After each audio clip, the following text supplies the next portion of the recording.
Larry, is that your take as well?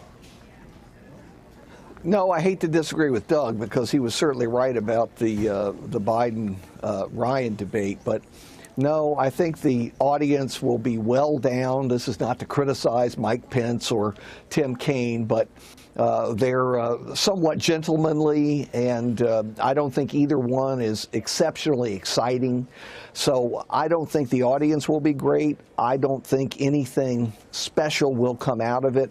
And the people who watch a vice presidential debate, any of the vice presidential debates, are partisans. They're the hard partisans. You actually get some undecideds or some voters who are only leaning watching the presidential debates. But vice presidential debates, once you lose millions of viewers, what you've got is the hardcore Democrats and Republicans, and they already know who they're voting for. Yeah, Jonathan, that's a good point that Larry makes. At the end of the day, you have two vice presidential candidates who are known to be pretty reasonable men. They've been around politics for a very long time. They're probably going to be gentlemanly to each other. There may be some moments of heat, but it's not anything that we haven't seen before in past presidential or vice presidential debates, unlike having a Sarah Palin who's an outsized personality or perhaps an LBJ. Or a Donald Trump. Or Donald Trump as a... I mean, I think that, you know, when you think about vice presidential debates, probably the best rule is first do no harm. If you're the vice presidential candidate and you wake up the next morning and the headlines are all about you, chances are that you've messed something up.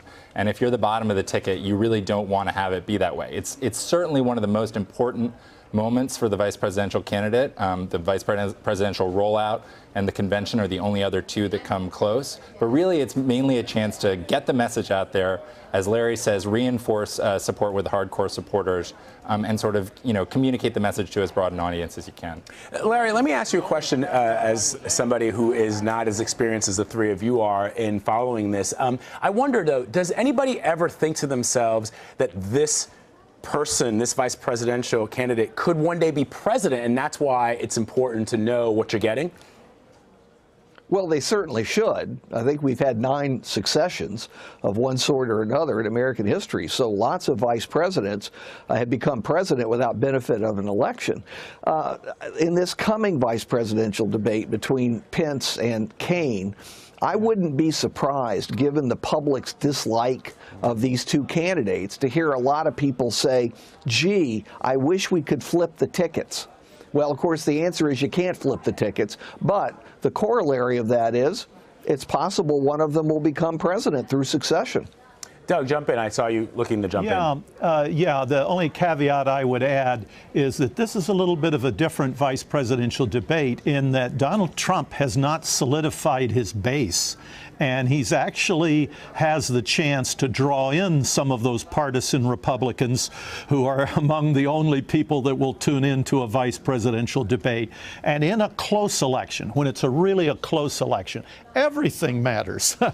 Every little thing matters. And we don't know if this will be a close election, but it has that possibility.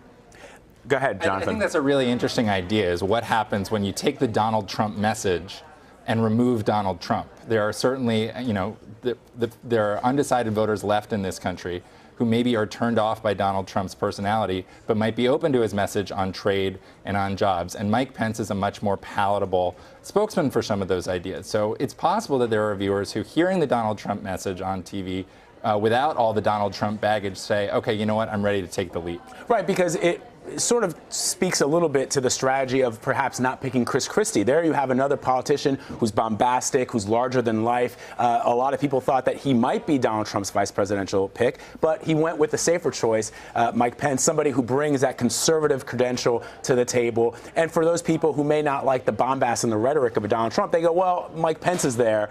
He'll be a guiding voice, a guiding light in the White House. Right, and I think that even incentivizes Mike Pence even more to not really try and take any big risks in the debate. Because right now he's pretty, to the extent that he's defined with the electorate at all, it's as someone who is a safe choice. Right. So if he says something that looks ill-informed or a little bit crazy, he really trades away the best thing that he's got going for him as the bottom of the ticket.